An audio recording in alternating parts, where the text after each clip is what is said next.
2. We have to cross an estuary to get to Fenix by bridge, which creates a divide between the country and the city. The beauty of the countryside ends abruptly, as fields turn into blocks of houses and industrial warehouses. The water separates the rolling green hills from the man-made colors of gray and copper. They've been left to the devices of age and decay. A first-time visitor wouldn't expect this to be what's known as the most beautiful city in the world. But these are the thorns that surround the rose. I can already see the tall towers of the city center from the train window. The changes to the city began before I was born. Despite the Reformation, my father always said moving was the best thing he ever did. Whenever the people of Orbelle would gossip about trouble within the town, my father would shake his head and insist none of them knew what crime was. He told me he had seen crime before the lenses became compulsory. He wouldn't tell me what he'd seen, but I knew he would never move us back to the city. Even after the riots against the authorities and Wolf HQ ended, crime became near obsolete, and they began pulling some of the more damaged buildings down. My father had eyes only for his beloved mountain. He said we were safe here. Now the older version of the city lies, still habited and used, but ignored. The center of the city embodies all the wealth and effort put in to turn Fenix into something wonderful. But the outside still serves as a gentle reminder of life before the laws changed. Laws, they say, are meant to improve our lives. Fraud, violence, abuse, and deceit are reduced and controlled. Criminals who violate laws are identified immediately. Drug and alcohol abuse is all but unknown. Only prescription pills are altered so as to not affect your lenses. According to the rest of the world, Fenix is a city where good can truly shine.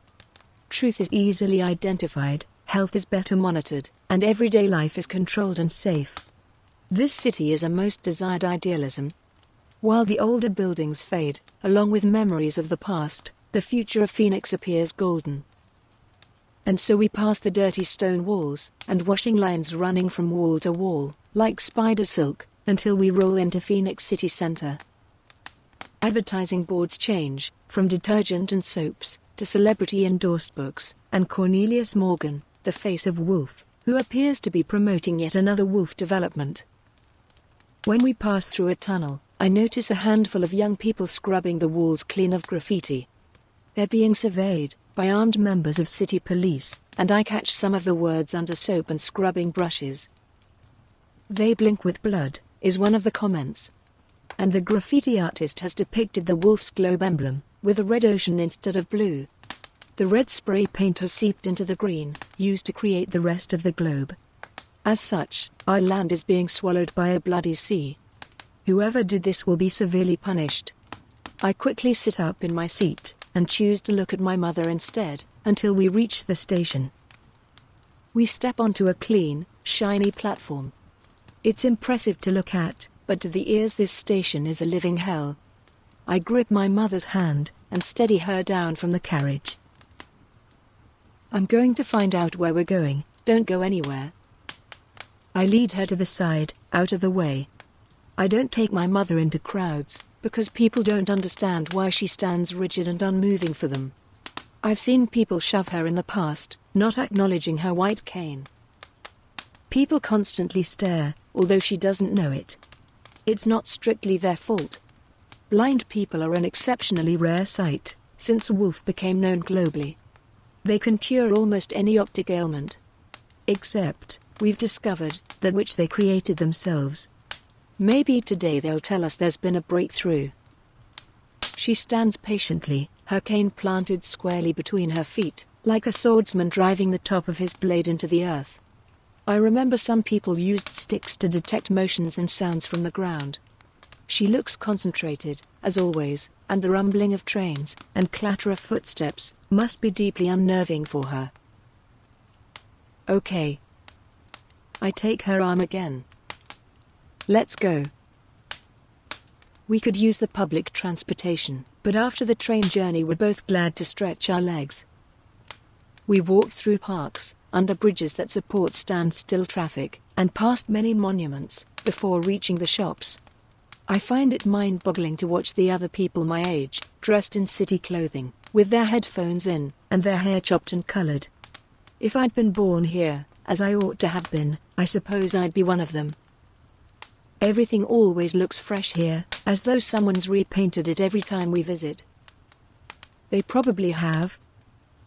Beauty here is reinforced by how many water features guide your path, how few homeless people walk the streets, and how often businesses alternate their window displays. It wasn't always like this. It took a lot to reform this city after the riots. Phoenix isn't completely free of crime, of course, but wolf lenses eliminate so much potential trouble, and make everything so easy to manage. That leaves the authorities with more time and money to focus on appearances. They've taken wolf's color charts to extremes here.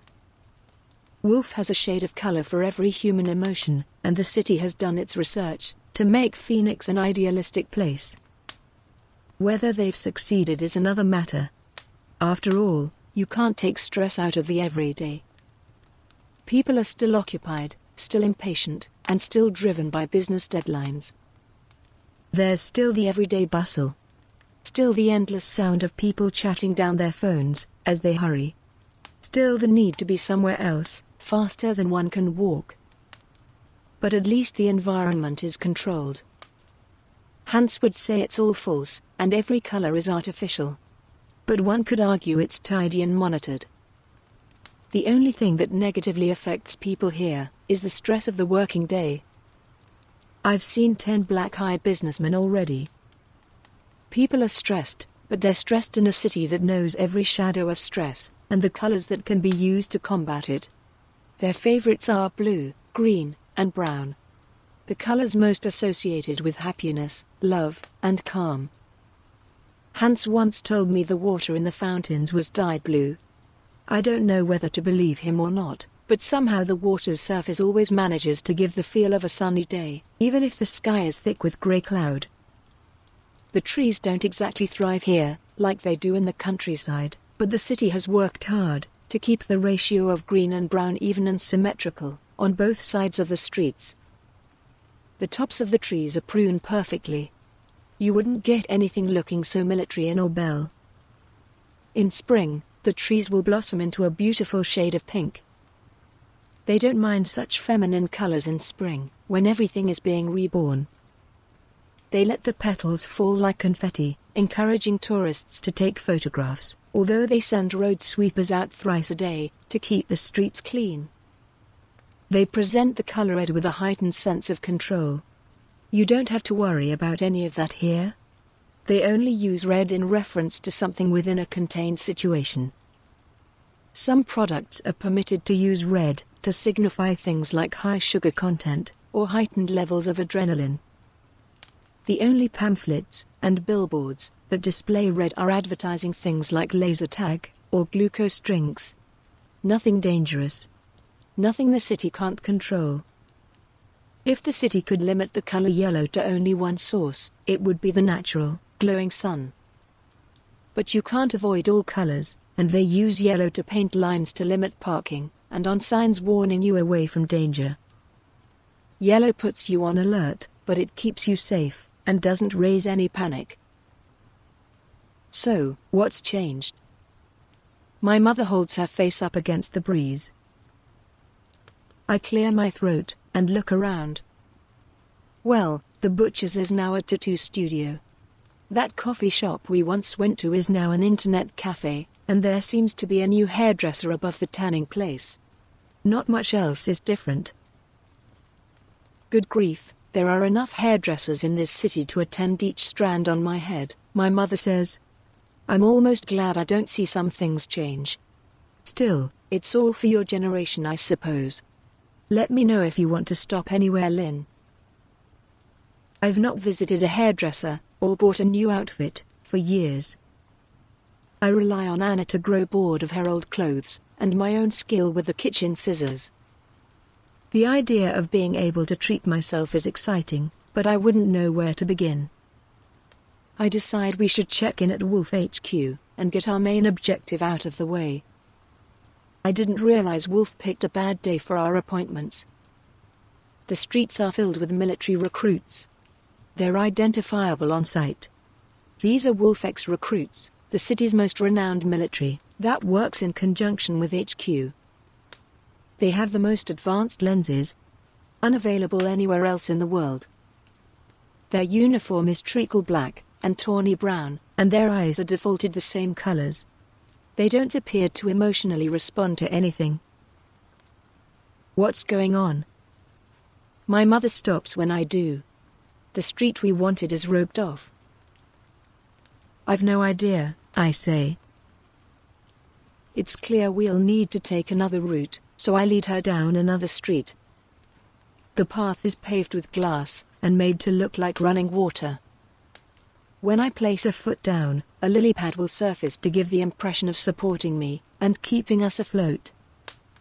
My lenses catch sight of holographic fish, beneath the glass. It's mesmerizing. But suddenly the fish turn and swim away. And I look up to see a group of people marching against the gentle current, carrying boards, and wearing shirts with hand-painted slogans. I pull my mother out the way and let them pass. I think I get it, I say. It's a public demonstration, and these things are usually well scheduled. People are allowed to make statements, and share their views on compulsory lenses, but only on Wolf's terms. They're a good show, provided the protest doesn't get too passionate. They help demonstrate why the lenses became compulsory in the first place. There is usually a counterpart to the protest, which will insist upon Wolf's continued law. Provided no one steps out of line, it helps tell the story to the people. This is part of our modern history, after all. That must be why the Wolf X recruits are on standby. There's a danger these things may go too far. I think about the words, "they blink with blood," and wonder exactly what will happen to the people who went as far as to defile Fenix's beauty. I notice none of the marchers are looking up. They keep their eyes on the lily pads beneath their feet, and march on. Only when one of them nearly bumps into my mother, do I get a glimpse of one of the faces. It fills me with such horror, I pull my mother out of the street before she can ask what's happening. I stop in another street, underneath a holographic rainbow, and collect myself. What is it? My mother listens for me. I thought I saw. I shake my head. I couldn't have seen it. There's no way I could have seen what I thought I saw. It must have been a reflection in a shop window. I couldn't have seen red in that man's eye. Not even during a protest. Red eye is an appalling crime. I dismiss it, and carry on, under the rainbow and towards HQ. I have a feeling the sooner I am inside a building, the better.